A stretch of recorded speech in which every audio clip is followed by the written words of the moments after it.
فقط یه نفر با داشتن ذهن بیمار و مجرمانه کافیه تا مرتکب جرم و جنایت شه و زندگی خیلی ها رو برای همیشه تغییر بده. اما چه اتفاقی میفته اگر این یک نفر نیمه گم شده خودش رو در انجام جرم و جنایت پیدا کنه؟ بله، نتیجهش میشه ویرونی‌های غیر قابل جبران و پرونده‌ای بسیار تاریک و ناراحت کننده که امروز میخوایم با هم بررسیش کنیم.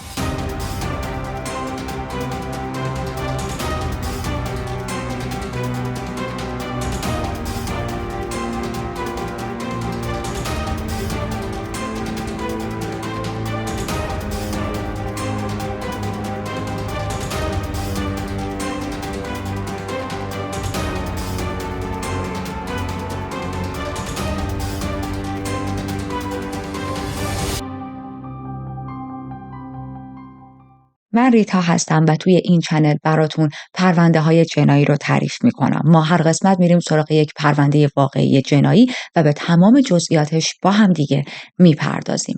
پرونده امروز اسامی و شخصیت زیاد داره و اگر که شرایطش رو دارید، به نوشتن دسترسی دارید، میتونید که بعضی از اسامی رو یادداشت کنید تا فراموش نکنید یا گیج نشید. هرچند من مثل همیشه تمام تلاشم رو میکنم تا جوری شخصیت ها رو براتون بیان کنم که اصلا نیاز به نوشتن نباشه و بتونید همه شخصیت ها رو به یاد داشته باشید. برای درک کامل داستان بریم تا در ابتدا با دو تا از شخصیت های اصلیمون آشنا شیم. اولین شخصیتمون ویلیام پتیت جونیور 50 سال است که خیلی ها بیل هم صداش میکردن و ما هم میخوایم از اینجا به بعد به جای ویلیام همون بیل صداش کنیم.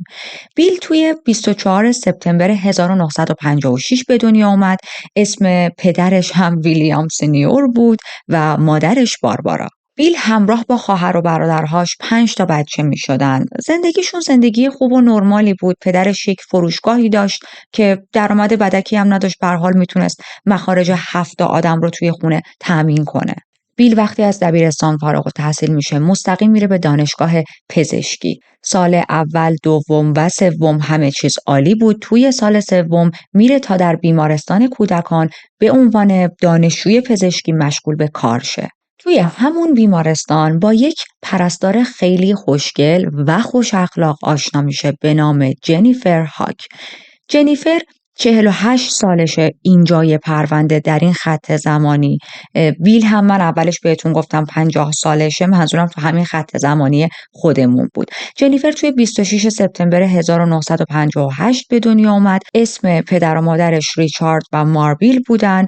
پدرش ریچارد یک کشیش پروپا قرصی بود، یعنی شغلش این بود، اما مادرش ماربیل پرستار بود. برای همین جنیفر مادرش رو الگوی خودش قرار داده بود و از بچگی آرزو داشت که اون هم روزی بتونه وارد حیطه پزشکی بشه، حالا به عنوان پزشکی یا پرستار. جنیفر برعکس بیل از خانواده خیلی پرجمعیتی نیومده بود. یه خواهر داشت، اسمش سیندی بود که فقط 1 سال با هم تفاوت سنی داشتن. به خاطر این تفاوت سنی کم خیلی رابطه صمیمی داشتن با هم دیگه. خب ما گفتیم پدر جنیفر کشیش بود دیگه و حالتی بود که مدام به خاطر داشتن مراسم‌های مختلف باید از یک کلیسا به کلیسای دیگه منتقل می‌شد. به خاطر همین جابجایی توی خانواده‌شون زیاد داشتن.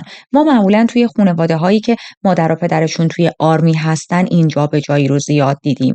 اما خب خانواده اینا متفاوت بود. به خاطر شغل پدرشون کشیش بود و مدام باید سر می‌زد به کلیساهای دیگه. جابجایی خیلی توی زندگیشون پیش می اومد.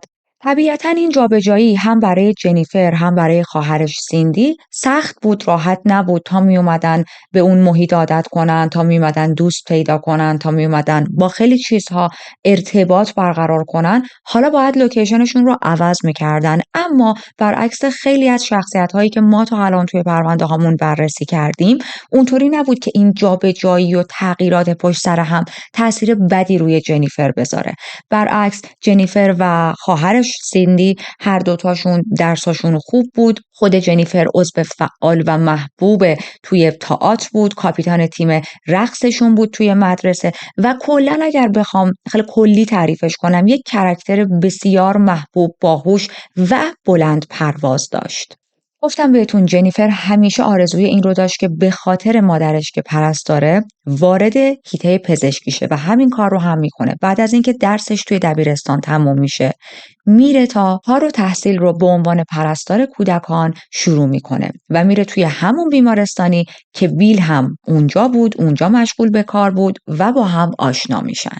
گفتیم جنیفر خیلی زیبا بود و خیلی هم باهوش بود و ترکیب این دوتا موضوع بیل رو به شدت شیفته جنیفر کرده بود. اما یک چیز اصلی دیگه هم وجود داشت که باعث شده بود بیل اون مهر تایید واسش بخوره. اونم رفتار بسیار عالی و صبورانه‌ای بود که جنیفر با کودکان داشت. گفتیم هر دوشون پرستار کودکان بودن دیگه و جنیفر واقعا عاشقانه کارش رو انجام میداد. دیدید اینایی که کارشون رو دوست دارن، عشق میورزن به کارشون و به خاطر این علاقه زیادی که به کارشون دارن میتونن بهترین خودشون رو هم ارائه کنن. جنیفر همینطوری بود. در ادامه این آشنایی بالاخره بعد از چند وقت تصمیم میگیرن که با هم ازدواج کنن، تصمیم میگیرن بقیه عمرشون رو برای همیشه کنار هم بگذرونن و توی 13 اپریل سال 1985 توی یک کلیسایی که اتفاقا پدر جنیفر هم توی همون کلیسا مشغول به کار بود با هم ازدواج میکنن و هر دوشون تصمیم گرفته بودن که کارشون رو، شغلشون رو نگه دارن، به عنوان پرستار توی اون بیمارستان ادامه بدن. 4 سال بعد ازدواجشون اولین بچهشون به اسم هیلی رو به دنیا میارن توی سال 1989. تصمیم میگیرن که شهرشون رو عوض کنن، برن به یک شهری که یک مقدار کوچیک‌تر بود اما خب به یک شهر گرم و صمیمی معروف بود. به علاوه اینکه اگر شهرشون رو جابجا می‌کردن الان خیلی بیشتر نزدیک اون بیمارستان می‌شدن، نزدیک به محل کارشون در واقع. 6 سال بعد این خانواده فرزند دیگه‌ای به دنیا میارن به اسم میکلا. میکلا توی 17 نوامبر 1995 به دنیا میاد و زندگیشون واقعا زندگی بی‌نقص و پرفکتی بود. همشون با هم صمیمی بودن، همه هم رو دوست داشتن، به وقتش احترام بینشون دیده میشد، به وقتش علاقه، قوانین رو توی خونه رعایت میکردن. خیلی خانواده سالمی بودن تا ما برسیم به سال 2007. الان 22 ساله که جنیفر و بیل با هم زندگی مشترکشون رو ادامه دادن و تصمیم میگیرن که سالگرد ازدواجشون رو جشن بگیرن، یک جشن مفصل تری از سالهای قبل. توی این پوینت از زندگیشون بیل تصمیم گرفته بود که دیگه از اون بیمارستان بیاد بیرون و وقتشه که برای خودش کسب و کارش رو راه بندازه. برای همین میره یه مطب خصوصی خودش رو باز میکنه. تخصص این مطب هم روی غدد و دیابت بود. اما جنیفر همچنان توی اون بیمارستان مشغول به کار بود. به علاوه اینکه توی یک مدرسه آموزش پرستاری مدیریت رو هم به عهده داشت و حالتی بود که توی اون مدرسه همه دانش آموزها جنیفر رو به چشم مادر دومشون می‌دیدن. اینقدر که این زن مهربون بود، صبور بود و واقعا رفتارش با همه بی‌نظیر بود. خاطرتون هست دیگه گفتیم جنیفر توی یک خانواده مذهبی به دنیا آمده بود. برای همین مذهب هم واسه خودش خیلی نقش پررنگی داشت. در حدی که هر یک شنبه میرفت توی کلیسا و مدیریت یه سری از فعالیت‌ها و اکتیویتی‌ها رو قبول می‌کرد، چیزای هنری مثل خوندن، پیانو زدن، گیتار زدن. و دخترش میکلا که اتفاقاً اعضای خانواده‌اش که خیلی باهاش صمیمی بودن کی هم صداش می‌کردن، مثل مامانش عاشق موسیقی بود و فلوت میزد. میکلا یا کی رو توی یک مدرسه خصوصی گذاشته بودن و همه میگفتن که خیلی دختر باهوش و مهربونیه و جزو دانش آموزهای درخشانه، اصلا به هوش و استعداد معروف بود توی اون مدرسه.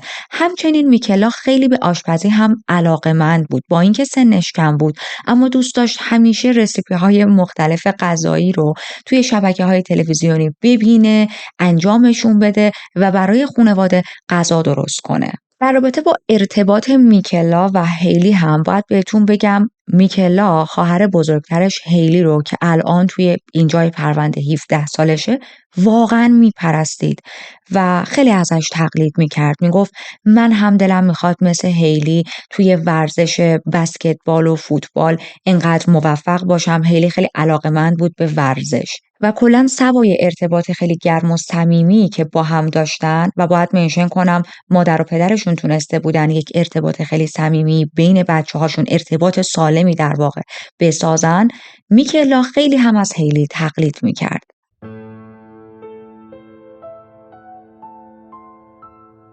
توی سال 98 جنیفر مبتلا به MS میشه.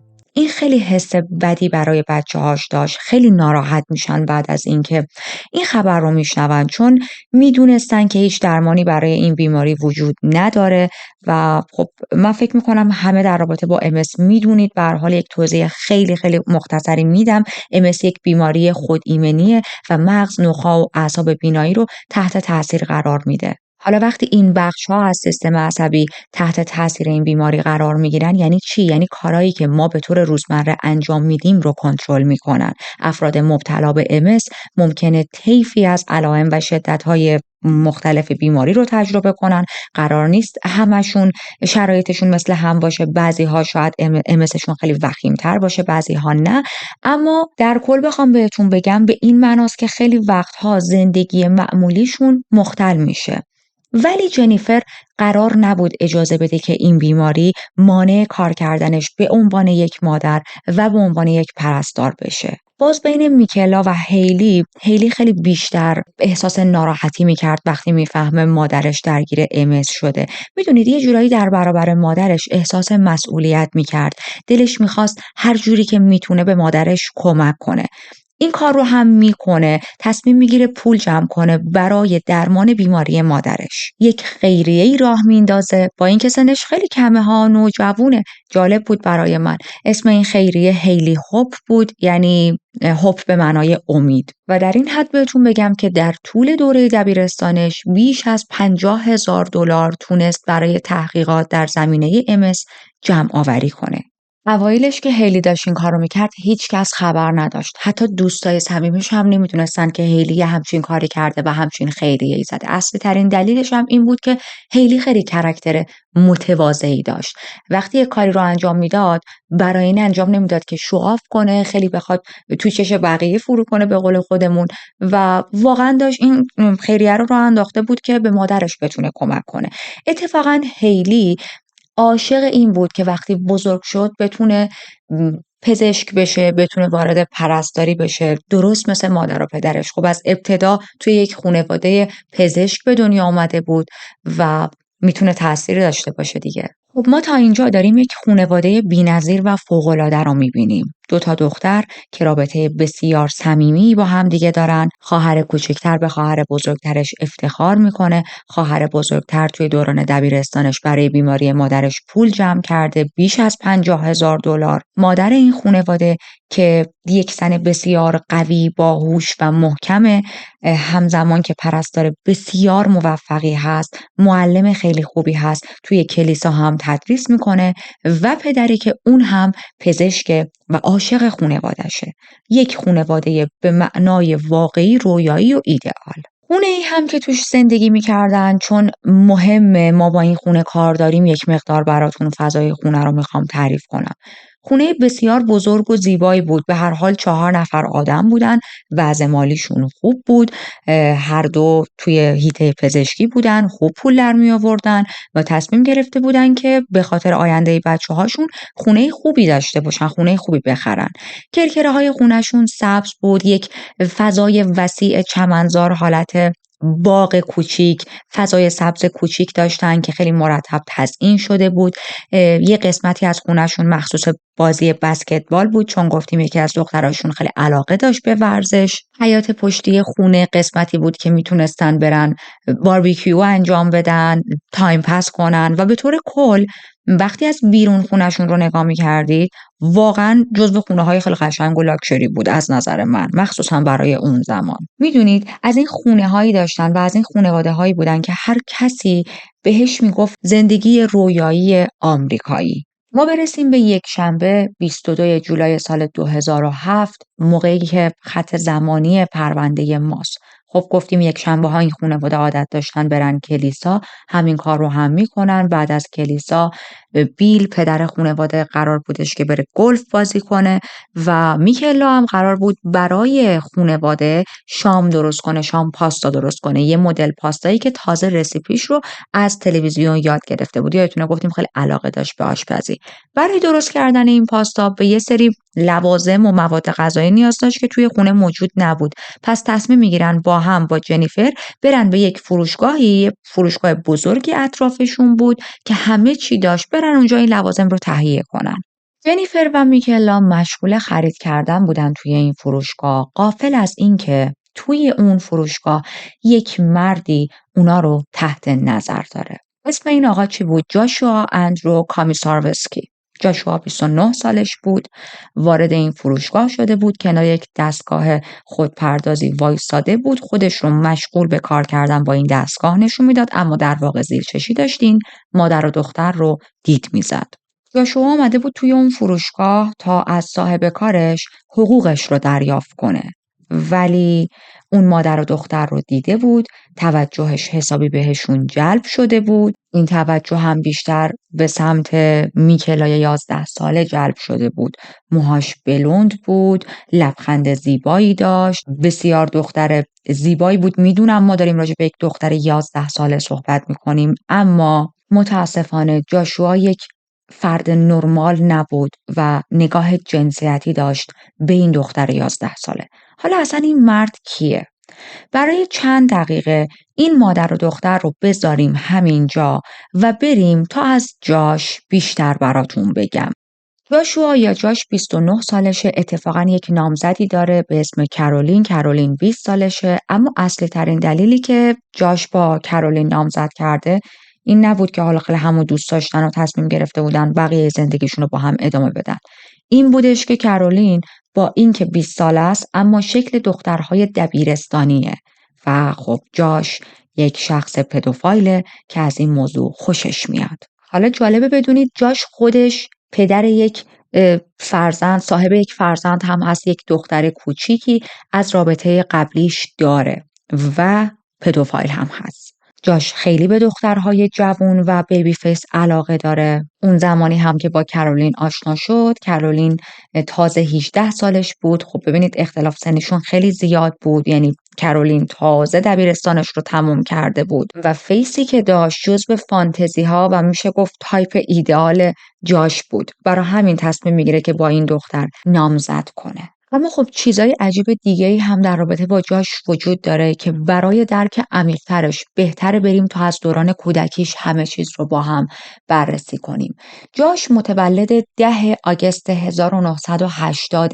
زمانی که به دنیا میاد مادرش فقط 16 سالش بود. مادرش تصمیم میگیره به دلایلی که گفته نشده توی این پرونده جاش رو بذاره برای فرزند خوندگی، اما خب ما میتونیم این دلایل رو حدس بزنیم بر اساس تجربه‌ای که توی کاور کردن پرونده های جنایی داریم. یک دختر 16 ساله که تازه بچه به دنیا آورده قطعا نمیتونه مادر موفقی باشه، قطعا با هزار مشکل روبرو خواهد شد. پس تصمیم گرفته بود که به جاش این فرصت رو بده یک زندگی بهتری داشته باشه، شاید یک خانواده بهتر از خودش بتونن بیان این بچه رو پیدا کنن. جاش رو برای سرپرستی میذاره، اتفاقا یک خانواده هم جاش رو به فرزندی قبول میکنن. این زن و مردی که جاش رو به فرزندی قبول کردن سالها تلاش میکردن که بچه دارشن، اما نمیتونستن بچه بیارن و برای همین در نهایت تصمیم گرفته بودن که اوکی، ما که انقدر بچه دوست داریم و خودمون نمیتونیم بچه دارشیم، بیا بریم یه بچه‌ای رو به فرزندی قبول کنیم.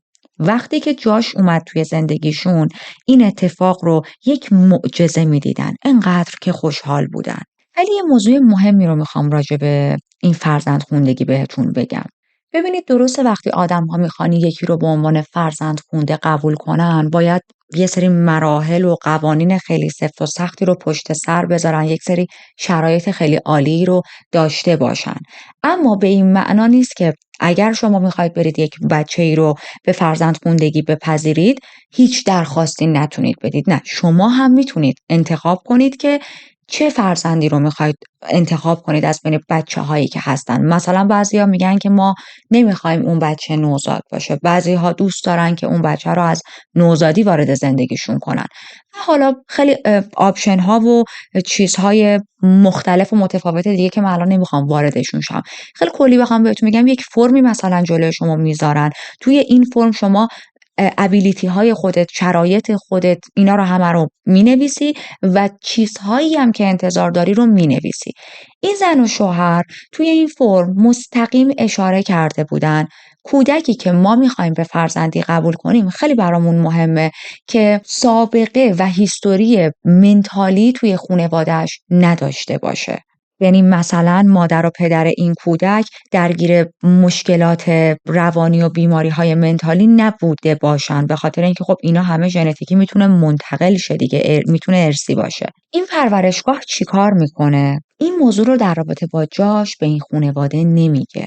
جاش در واقع منتال هیستوری خیلی بدی داشت، یعنی هیستوری خانوادگیش خیلی بد بود. مادرش، پدرش درگیر خیلی از مشکلات روانی بودن که میتونستن اینا رو به جاش هم انتقال بدن و وظیفه اون پرورشگاه بود که به این زن و شوهر بگه و نگفته بود. گفته بود که اوکی، جاش دقیقاً همون پسریه که شما میخواید، هیچ منتال هیستوری هم نداره. یه چیز دیگه هم در رابطه با این زن و شوهر بگم، جزو مسیحیای بسیار پروپاقرص و معتقد بودن و وقتی از مسیحیت صحبت میکنم مثل خانواده جنیفر و بیل نمیگم که حالا هر از گاهی میرفتن توی کلیسای دعایی میخوندن و یه سری باورهای مذهبی داشتن. نه، خیلی اینا لولشون حادتر بود. حالتی بودن که میگفتن دنیا پر از شیاطینه، شیاطین باعث شدن که بیماری های منتالی در آدم ها به وجود بیاد. در واقع بیماری منتالی رو اونجوری که ما علمی قبول داریم قبول نداشتن، میگفتن شیطون تو وجود طرفه، تو ذهن طرفه که باعث به وجود اومدن این بیماری های منتالی شده. خب این طرز فکر چه چیزی رو به همراه داره؟ اینکه پزشک و داروها هم نمیتونن هیچ کدوم از این بیماری ها رو درمان کنن. حالا این طرز فکر رو داشته باشید، ما باهاشون کار داریم. اینم بهتون بگم، وقتی میگم که خانواده جاش، پدر و مادر اصلیش بسیار مشکلات روانی و اختلالات زیادی داشتن، یعنی چه چیزایی؟ اضطراب، استرس، خیلی درگیر اعتیاد به الکل بودن، چند تا سندروم مختلف داشتن، OCD داشتن، بایپولار بودن، ADHD داشتن و حتی خیلی جاها نمره IQ جاش وقتی ازش تست میگرفتن غیر عادی بالا در میومد. حالا شما همه این بیماری های روانی و اختلال هایی که خانواده جاش داشتن رو تصور کنید. مادر و پدر جدیدش که به فرزند خوندگی جاش رو قبول کردن، روحشون هم خبر نداره از این مسائل و متاسفانه جزو آدم هایی هستن که اگر هم بفهمن جاش درگیر یه سری از اختلال ها هست نمیرن تا جاش رو درمان کنن، چون اصلا اعتقادی به درمان ندارن، اعتقادی به تراپی ندارن، اعتقادی به روانشناس ها و روانپزشک ها ندارن. میگن هر کسی که اختلال روانی داره شیطان رفته مثلا حالا توی جاییشو، از این افکار. بعد از چند وقت، تقریبا جاش اینجا 2 ساله است، این زن و شوهر که نمیتونستن بچه دارشن بچه دار میشن. حالا هر مشکلی که مشکل فیزیکی که داشتن، هر چیزی که بود رفت میشه و صاحب یک دختری میشن، اسمش رو میذارن ناومی. الان جاش یک خواهر هم داره. یه مقدار دیگه بزنیم جلو، برسیم به 4 سالگی جاش، زمانی که مادر و پدرش میفهمن جاش با بچه‌های دیگه یک مقداری فرق داره. حالا این فرق یعنی چی؟ جاش نسبت به یک کودک 4 ساله دایره لغاتش بسیار بسیار گسترده تر از بچه‌های دیگه بود. خیلی کودک خلاقی بود، تمام مدت خیال پردازی می‌کرد و البته از همون سن 4 سالگی داشت علائم ADHD رو از خودش نشون میداد، اما خانواده‌اش هیچ توجهی نمی‌کردن به این موضوع. بسیار زیاد عاشق نقاشی بود، خیلی از خیالات و افکار عجیب و غریبش رو توسط نقاشی بیان می‌کرد، می‌کشید و زندگی این خانواده زندگی نسبتاً عادیه، اما چرا من میگم نسبتاً عادی؟ من به این زندگی نمیگم عادی. بقیه از بیرون وقتی نگاه میکردم میدیدن خب یه خانواده‌ای که 2 بچه دارن، همه چیشون هم خیلی عادی داره پیش میره. ولی کلیسا رفتن، مذهب و اطاعت از فرمانهای خدا و نمیدونم کتاب آسمانی و اینا بخش بسیار پررنگی بود توی زندگیشون. این پررنگ بودن از حد گذشته بود. ببینید، مذهب تا یه حدی اگر توی زندگی آدم پررنگ باشه خب اوکیه، اما هر چیزی از حدش بگذره واقعا گندش در میاد و توی زندگی اینا مذهب همینطوری بود، گندش در اومده بود. مذهب خیلی پررنگ بود، تمام مدت اینا فقط داشتن کتاب‌های آسمانی می‌خوندن، هر مشکلی که داشتن می‌رفتن به همون یک کتاب مراجعه می‌کردن. گفتم بهتون جوری بود که حتی اگر بچه‌ها سرما می‌خوردن نمی‌بردن اینا رو برای درمان کردن. میگفتن که خب مثلا تو کتاب آسمانی گفته چجوری سرماخوردگی رو بریم درمان کنیم. واقعا یه همچین حالتی بودن. برای هر مشکلی میرفتن به یه کتابی که آخرین بار چندین هزار سال پیش آپدیت شده مراجعه میکردن و میخواستن زندگیشون رو اینجوری ببرن جلو. تمام مدت باید میرفتن کلیسا و خب متاسفانه این خیلی خوب نیست دیگه، میتونه ساید افکت های خیلی بدی رو برای بچه ها داشته باشه.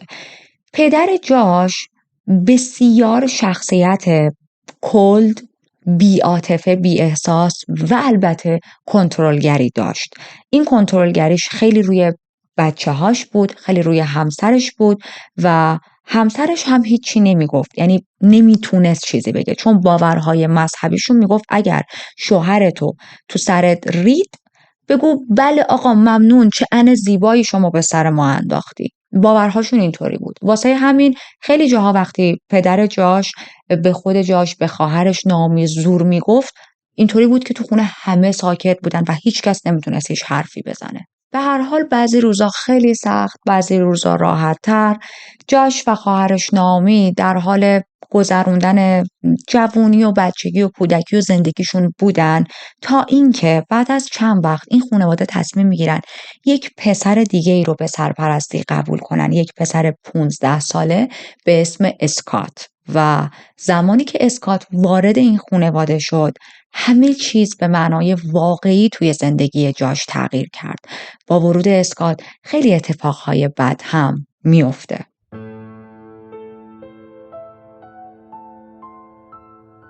اسکات به محض ورودش به این خانواده شروع کرد به رفتارهای خیلی نادرست نشون دادن. یعنی چی؟ از نامی و جاش میخواست که دور از چشم مادر و پدرشون توی یک سری از پوزیشن های خیلی خاص و اروتیک قرار بگیرن، لباس هاشون رو در بیارن و اینا رو نقاشی بکشه.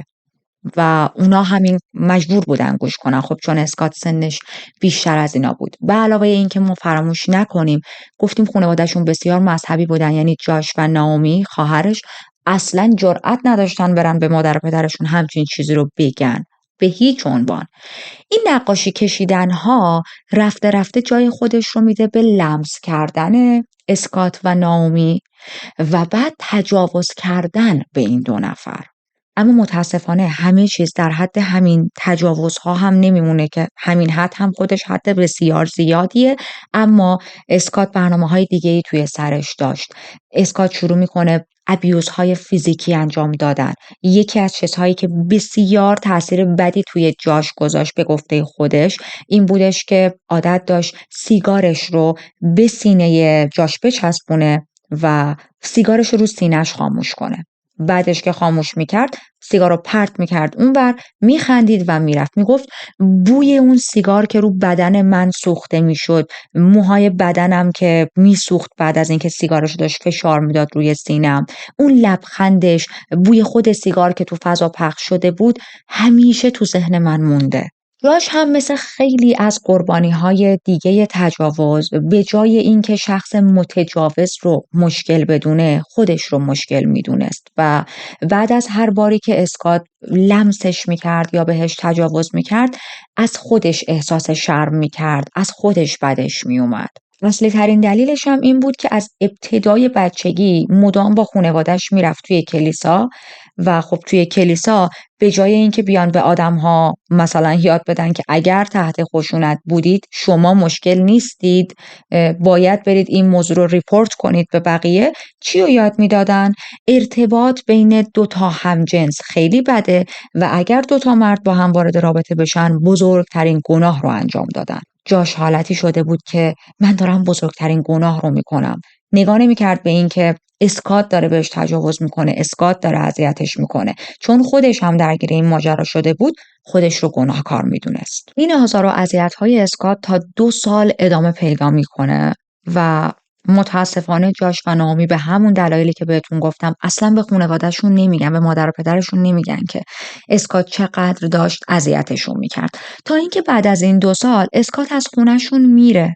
رفتار جاش خیلی تغییر کرده بود، پرخاشگر شده بود، اعصاب نداشت، سر هر چیزی دعوا میکرد و متاسفانه خانواده‌اش فکر میکنن اوکی چون اسکات اینا رو ترک کرده جاش اینجوری شده و نمیدونستن نه دلیلش اینه که تازه که اسکات رفته جاش تازه میتونه بروز بده ناراحتی‌هاش رو، دردهاش رو، آسیب‌هاش رو.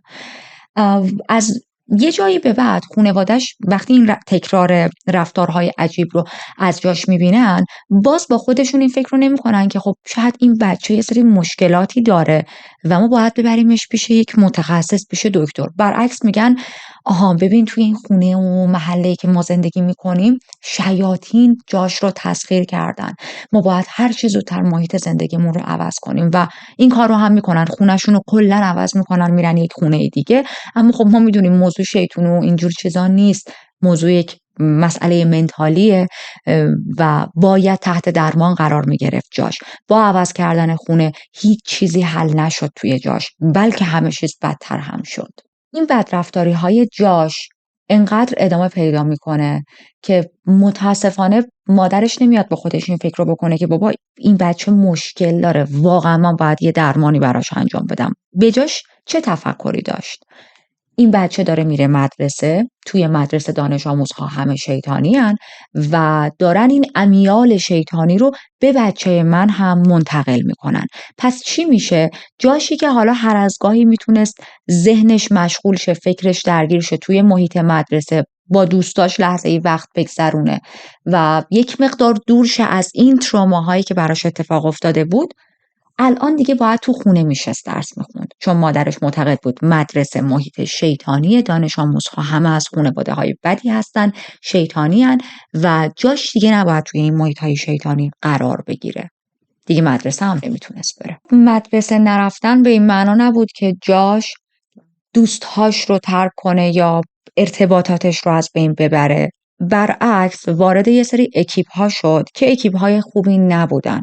اون اکیپ ها و دوستایی که توی مدرسه میدید واقعا خیلی وضعیتشون بهتر بود تا این اکیپ هایی که توی خیابون باهاشون آشنا شده بود.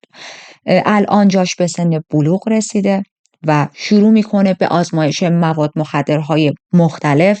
حتی اولین تجربه دزدیش رو توی زندگیش با همین اکیپ دوستهای خلافکاری که تازه پیدا کرده بود به دست میاره و با اینکه دیگه اسکات الان از زندگیشون بیرون رفته، تجاوزها بهشون اتفاق نمیافته، اما الان خود جاشه که شروع میکنه مدام به ناومی خواهرش تجاوز کردن. یعنی پسری که خودش قربانی تجاوز بود الان بعد از اینکه به بلوغ رسیدش تبدیل شده به یک شخص متجاوز. اما دیگه اینجا نامی از جایی به بعد ساکت نمیمونه، میره این تعرض‌ها رو به خانواده‌اش میگه و وقتی جاش میفهمه که نامی رفته به پدر و مادرش گفته، میبینه دیگه جایی توی این خانواده نداره، از خونه فرار میکنه. این فرارش هم حالتی بود که یه مقدارم پول میدزده، میره توی ایستگاه سوخت، ایستگاه پمپ بنزین، میره توی پمپ بنزین و یه مقدار بنزین برمیداره، تلاش میکنه که اون پمپ بنزین رو اون روز به آتیش بکشه. خب طبیعتا موفق نمیشه 100% یک آتش سوزی خیلی بزرگ را بندازه.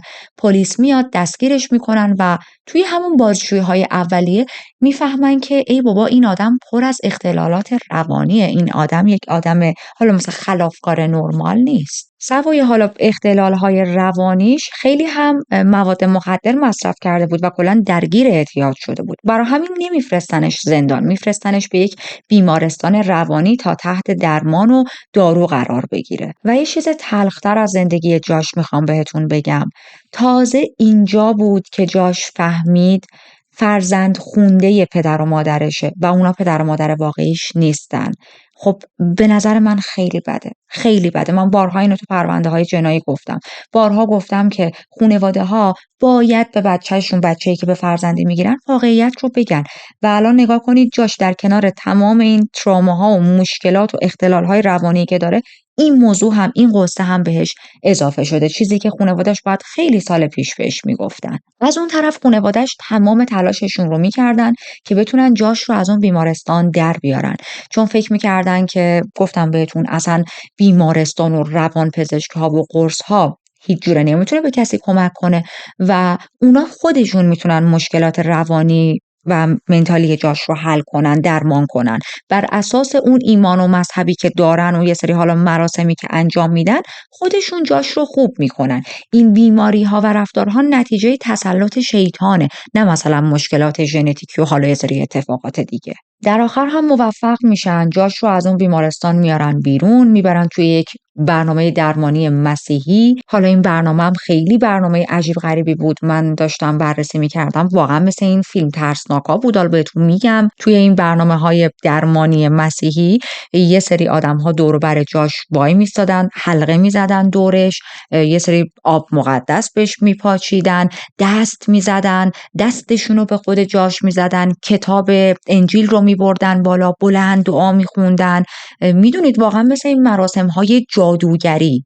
بعد اون وسط‌ها یه سریا خودشون حالتی میشدن که انگار یکی از شیاطین بدن جاش در اومده رفته تو بدن اون.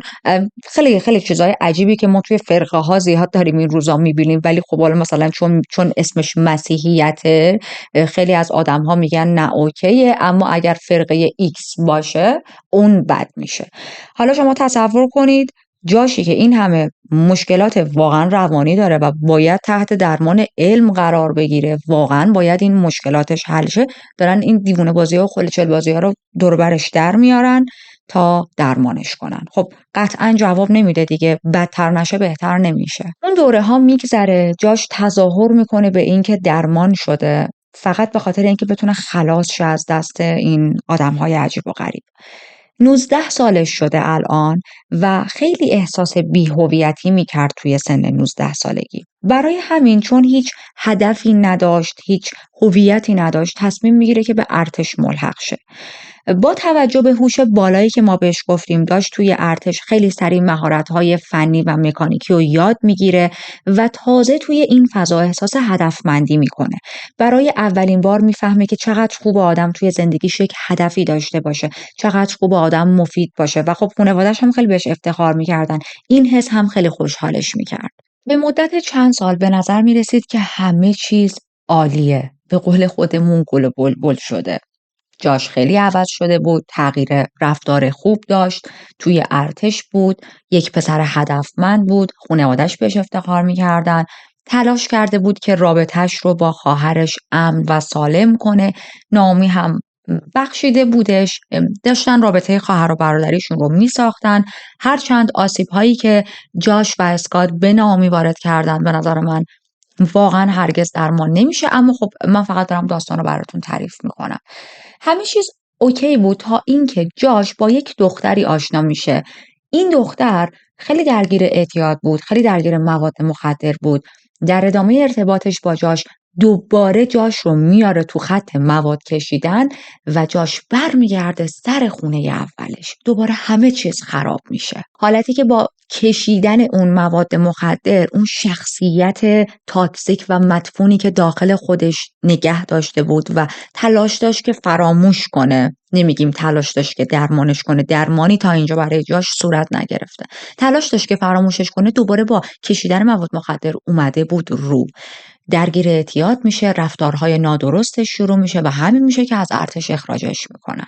در ادامه ارتباطش با این دختر بچه دار میشن و یک مشکلی این وسط وجود داشت. دختری که به دنیا میاره این دوست دخترش نمیتونست با دوست دختر جاش زندگی کنه. چرا؟ چون این دختره خیلی بیشتر از جاش درگیر مواد مخدر بود، خیلی زیاد، و جاش حالتی بود که میدید این ممکنه هر خطری به وجود بیاره برای بچه‌مون. پس حضانت رو از دوست دخترش میگیره. خودش هم که نمیتونست از یک دختر نوزاد نگهداری کنه، در واقع یه جورایی پدر و مادرش فقط داشتن از این بچه به عنوان نوه‌شون نگهداری میکردن. سوای حالا اینکه خودش دوباره درگیر اعتیاد شده بود، بحث اصلیش هم این بود که اصلا شغل درست حسابی نداشت، کاری نداشت، از ارتش هم که اخراج شده بود. یه دوره‌ای راه میره توی خیابونا، خونه‌های آدم‌ها رو نگاه می‌کرد، خونه‌های لاکچری رو نگاه می‌کرد، اصلا کارش این شده بود و حسرت می‌خورد، قصه می‌خورد که نگاه چقدر مردم پول دارن، چرا چجوری انقدر پول دارن. میدونید یک حالت حسودی، یک حس حسادتی که داشت واقعا ویرونش می‌کرد و تمام مدت به این فکر می‌کرد که این پولا باید دست من باشه، چرا دست ایناست. ولی خب ما میدونیم داشتن رویاهای بزرگ در حالی که شما هم بیکاری هم همزمان معتادی به مواد مخدر اعتیاد داری، یعنی هیچ، یعنی اینکه خیلی فاصله داری تا بتونی به اون رویاهای بزرگ برسی و جاش هم قرار نبود از روش درست به این رویاها برسه، به رویای داشتن خونه بزرگ و ثروت.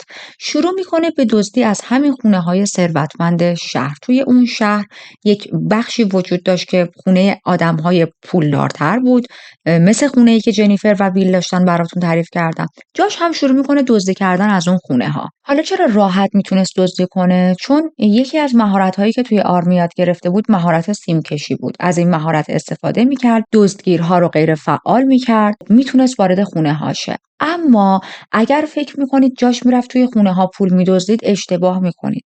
جاش به جای دزدیدن اشیا یا پول میرفت صدای نفس کشیدن مردم موقع خواب رو گوش میداد. این براش لذت بخش بود، براش جالب بود، خیلی عجیبه. یا مثلا با این دوربین های دیده در شب میرفت توی تاریکی و بقیه رو دید میزد، تو خونه هاشون میموند، قایم میشد، بقیه رو دید میزد در حالی که طرف خوابه، یا حتی خیلی وقتها خانواده هایی که داشتن با هم رابطه جنسی برقرار میکردن. خیلی وقتها میرفت توی خونه مردم، اشیای توی خونهشون رو جابجا میکرد و بعدن یه جا قایم میشد، وای میستاد تا صبح که از خواب پا میشن بیدارشن، ببینن این لوازم چرا تکون خورده، میترسیدن و این یک حس قدرت و لذتی به جاش میداد. میدونید با از بین بردن احساس امنیت آدم‌ها و با دیدن ترسشون لذت می‌برد. اینجا همون موقعیه که جاش با کرولین هم آشنا میشه، اما متاسفانه در حالی که کرولین خیلی خبر نداره جاش داره همچین خلاف‌هایی انجام میده، جاش داره هر روز بیشتر و بیشتر توی این مسیر فرو میره. از یه جایی به بعد انقدر جاش علاقه پیدا میکنه به کارهای خشونت‌آمیز، سکس‌های خشونت‌آمیز، سکس‌هایی که حالت تجاوزه، که به کرولین میگه من دوست دارم این کارا رو با تو بکنم و اصلا براش مهم نبود که کرولین دوست داشته باشه، رضایت داشته باشه یا نه. تمام سکس‌هایی که با کرولین داشت سکس‌های بسیار خشونت‌آمیز بود، خارج از رضایت کرولین. خیلی وقتها دوست داشت جوری رفتار کنه انگار که داره تجاوز میکنه به کرولین، که خب واقعا هم تجاوز بود، چون گفتم بهتون خارج از قرارداد بین دو طرف بود. کرولین موافق نبود. وقتی شما توی یک رابطه جنسی با یک چیزی موافق نباشی، اسمش میشه تجاوز. همینطور این که جاش اینجا خیلی علاقه پیدا کرده بود به دخترهای زیر سن قانونی، به دخترهای کوچیک و امیال پدوفایل بودنش داشت نمایان میشد. حتی خیلی وقتا اون دوربین‌های دیده در شب رو برمی‌داشت، میرفت توی خونه‌هایی که بچه‌های کوچیک دارن کمین می‌کرد و ساعت‌ها بچه‌های کوچیکشون رو تماشا می‌کرد و خود ارضایی انجام میداد. واقعا ترسناکه وقتی من بهش فکر می‌کنم که نفر وارد خونه آدم شه یا از دور بچه‌های آدم رو نگاه کنه، خیلی وحشتناکه.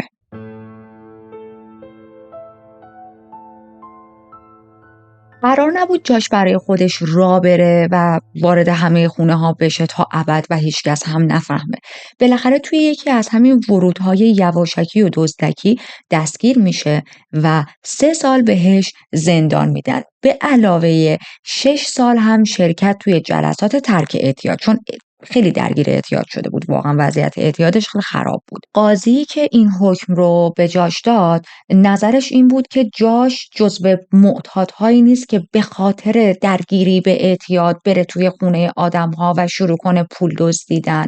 نه، اتفاقا جاش خیلی شرورتر و باهوشتر از اون چیزیه که آدم‌های اطرافش بتونن فکر کنن. حتی فهمیده بود که جاش پدوفایله، گفته بود که جاش شکارچی دخترهای جوون کاملا مشخصه، اما خب نمیتونست حکم بیشتر از اینی بده. برای این مدل دزدی که جاش کرده بود میتونست همون مکسیموم 3 سال بهش زندان بده و 6 سال شرکت توی جلسات ترک اعتیاد که هر دوتا مکسیموم حکمی که میتونست بده رو داده بود. به هر حال جاش الان توی زندانه و بخش خیلی زیادی از زندگیش رو داره صرف نقاشی کشیدن میکنه، کتاب میخونه و همش به بقیه میگه که من دوست دارم بعد از اینکه از زندان اومدم بیرون برم معمار شم. اوکی، حتما. و تمام مدت برای کرولین نقاشی های عاشقانه میکشید، میفرستاد شعرها و نامه های عاشقانه میفرستاد و کرولین حالتی بود که آخه همسر من رفته زندان، چقدر اصلاح شده. درست میگن زندان آدم‌ها رو اصلاح میکنه. اصلا دیگه این آدم بیاد بیرون زندگی ما گل و بلبله. این در حالیه که جاش تمام مدت به گفته خودش توی زندان داره خیال پردازی میکنه که به محض اینکه من پامو از زندان گذاشتم بیرون توی کدوم خونه برم و بچه‌های کوچیک رو دید بزنم. جاش هنوز پدوفایله، جاش هنوز درگیر بیماری‌های روانیه، جاش هنوز به فکر اینه که بتونه غیر قانونی و دزدکی وارد خونه آدم هاشه و بهشون آسیب روانی ایجاد کنه. میدونید، با ذهنشون بازی کنه و به حریم شخصشون تجاوز کنه. جاش هیچ تغییری نکرده، فقط داره تظاهر میکنه. به هر حال 3 سال زندان جاش تموم شد. ما رسیدیم به سال 2006 و الان جاش باید قبل از آزادی کاملش بره به خونه هفوی. خونه های هفوی و من توی 1-2 تا پرونده قبلی هم توضیح داده بودم، برای دوستان جدید میگم. جاییه که زندانیایی که تازه میخوان آزاد شن و هنوز نیاز به حمایت دارن برای اینکه سالهای زیادی از اجتماع، از دنیا دور بودن، میرن به این خونه ها تا یک سری چیزها رو یاد بگیرن، کم کم آماده شن تا بتونن وارد جامعه شن دوباره. توی اون خونه ها یک هم اتاقی پیدا میکنه، یک مرد 40 ساله‌ای به نام استیون هیز و این 2 نفر با هم شدیداً رفیق میشن. و این رفاقت چه مدل رفاقتیه؟ همون اون پارتنرینگ کرایمی که ما توی باز کیس های قبلی زیاد راجبش صحبت کردیم یا چنین کاپل ها و زوج هایی رو دیدیم. حالا جاش رو یه چند دقیقه بذاریم کنار باشه اونور تا با استیون بیشتر آشنا شیم. میخوام از استیون بیشتر براتون بگم. استیون متولد 30 می 1963 بود. توی فلوریدا متولد شد، اما بعدا نقل مکان میکنن به یک جای دیگه. پدر و مادرش جیمز و داینا بودن. پدرش جیمز توی نیروی هوایی خدمت میکرد و استیون 2 تا خواهر و برادر دیگه هم داشت. استیون بچه بزرگ خانواده بود، اما متاسفانه قرار نبود همه چیز برای استیون معمولی باشه، نرمال باشه، کودکی خیلی معمولی رو ببره جلو. جیمز پدرشون خیلی به همسر و بچه‌هاش خشونت نشون میداد. تمام مدت کتکشون میزد، فریاد میزد سرشون. یه جورایی بود که همه از جیمز میترسیدن توی خونه. در نهایت هم با یک زن دیگه‌ای به دایانا خیانت میکنه، به مادر استیون، و خانواده رو کلاً ترک میکنه و میره به نیوجرسی. خب این رفتن جیمز از لحاظ مالی فشار خیلی زیادی به دایانا میاره. مجبور میشه که برای اینکه بتونه مخارج خودش و 3 تا بچه‌ش رو تامین کنه به عنوان خدمتکار بره تو خونه‌های مردم کار کنه تا یه پول ناچیزی به دست بیاره و حالا فقط بتونه یه غذایی برای بچه‌هاش تهیه کنه. یه مقدار دیگه بزنیم جلو و برسیم به 10 سالگی استیون، زمانی که بالاخره مادرش دایانا از پدرش جیمز میتونه طلاق بگیره. اما خب یه موقعیتی داره دایانا، طلاقش هم خیلی طلاق سفت و سختی بود، یعنی خیلی به سختی تونست طلاقش رو بگیره، که الان به خاطر تمام این آسیب‌ها و فشارهایی که بهش وارد شده درگیر اعتیاد شده. اعتیاد به الکل، خیلی زیاد مشروب میخورد، تمام مدت مادرش مست بود و خب اینا خیلی روی استیون تاثیر بدی داشت. تصور کنید بعد از اون همه تروماهایی که پشت سر گذاشته، داشتن پدر کنترلگر، آسیب‌های فیزیکی که بهشون میرسوند، خشونتی که نشون میداد، بعد این پدر کلا خانواده رو رها کرد رفت، بعدش مادری که باید سعی میکرد زندگی بچه‌هاشو تأمین کنه. وضع مالیشون هم خوب بود، بعد از رفتن پدرشون وضع مالیشون خیلی داونگرید شد. تمام این اتفاقا فقط و فقط یک مشکل رو به وجود میاره توی استیون، اونم درگیر شدن با اختلال‌های روانی مختلف از جمله ADHD. استیون الان 10 سالشه و تصمیم میگیره برای خودش خود درمانی انجام بده. به خاطر اینکه خیلی افسرده بود، خیلی حالش بد بود، شروع میکنه از سن 10 سالگی به مصرف الکل، به مصرف ماریجوانا و خب ما میدونیم ساید افکت چنین چیز مصرف الکل و مواد مخدر توی کودکان خیلی میتونه بیشتر باشه تا یک شخص بزرگسال. مادرش همچنان مشغول به کاره و عادت داشت برای اینکه یه ذره حالا وضع مالیش بهتر شده بود، برای اینکه بچه‌ها رو نخواد کنه تنها بذاره پرستار میگرفت. یکی از این پرستارهایی که استخدام کرده بود و یه مدتی بود داشت میومد، تمام مدت به استیون تجاوز میکرد و این تجاوزها خیلی خیلی خیلی آثار مخربی روی استیون میذاره. استیون بعدها به یک روانشناسی میگه این کارهایی که پرستار با من میکرد باعث شده بود که من دیگه توی زندگیم فتیش‌های مختلف برام به وجود بیاد. خیلی گرایش داشتم به کفش‌های زنونه و حتی یه حالتی میشه که استیون از یه جایی به بعد هویت جنسی خودش رو گم میکنه، سردرگم بود، نمیدونست که دوست داره مرد باشه یا دوست داره هویت جنسیش رو تغییر بده و تبدیل بشه به یک زن. چندین بار همین موضوع رو با مادرش در میون میذاره، مثلا یه جورایی غیر مستقیم بهش میگه که مامان من اگر زن بشم چی، یا مثلا من خیلی دوست دارم زن باشم، کفش پاشنه بلند بپوشم. اما مادرش خیلی به سرعت این احتمالات رو نادیده میگیره. نمیخواست پسرش رو به عنوان یک شخص ترانسکشوال قبول کنه و خب این موضوع خیلی براش تبو بود. استیون الان 14 سالش شده و شروع کرده به دزدی از ماشین ها، اما دزدیش با دزدی هایی که ما از جاش دیدیم یا از خیلی از دزدهای دیگه دیدیم فرق میکنه. معمولا دزدا چند تا کار میکنن، یک ماشین رو کلا سرقت میکنن یا در یک ماشین رو باز میکنن که لوازم قیمتی داخلش رو بدزدن، مثلا اگر طرف کیف پولش رو جا گذاشته باشه یا چیز با ارزشی توی ماشین داشته باشه، و یا تلاش میکنن تجهیزات اون ماشین رو بدزدن ببرن اینجا بفروشن. استیون هیچ کدوم از این کارا رو انجام نمیداد. استیون در ماشینا رو باز میکرد، یواشکی میرفت توی ماشینا میشست به امید اینکه یک کفش پاشنه بلند زنونه‌ای توی ماشین‌ها پیدا کنه، باهاش خود ارضایی کنه و بعد از ماشین بره بیرون. اما خب در نهایت دستگیرش میکنن، به خاطر اینکه توی اون ایالت برخلاف خیلی از ایالت‌های دیگه که فقط قفل در یک ماشین رو باز کردن دزدی حساب نمیشه، توی این ایالت این کار هم دزدی حساب میشد. یعنی کار نداشتن که استیون چیزی از توی ماشین برداشته یا نه، همین که به زور وارد ماشین یک نفر شده بود دزدی حساب میشد. دستگیرش میکنن و خب اینجا الان گفتیم استیون 14 سالشه، سنش خیلی کمه، باهاش بازجویی میکنن، مصاحبه میکنن، میبینن که وضعیت روانی استیون واقعا وضعیت استیبلی نیست، واقعا نرمال نیست، نرمال حرف نمیزنه، اما به هر حال میفرستنش مدتی به زندان. تو همون روزای اولیه توی زندان میبینن که نه، این آدم واقعا جاش توی زندان نیست، این آدم باید بره به آسایشگاه روانی و باید تحت درمان قرار بگیره. این کار رو هم میکنن، منتقل میشه به یک آسایشگاه روانی و الان استیون 15 سالگی و 16 سالگیش رو هم گذرونده توی این آسایشگاه روانی و به خاطر شرایطی که توش قرار گرفته اصلا دیگه درس و بوسیده گذاشته کنار، ترک تحصیل کرده.